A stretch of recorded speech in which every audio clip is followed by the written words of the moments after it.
Have you ever heard of the term forced perspective? It's a really interesting thing where it looks like you have two people interacting with each other, but it's actually in reality impossible because of the distance between the two people. Let me show you this quick example of a photo that shows forced perspective. One person is super small or appears to be super small, and of course the other person looks quite large.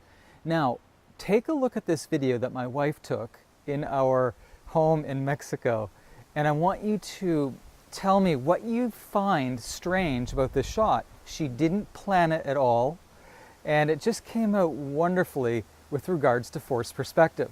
I hope you enjoy it. Please put your comments below.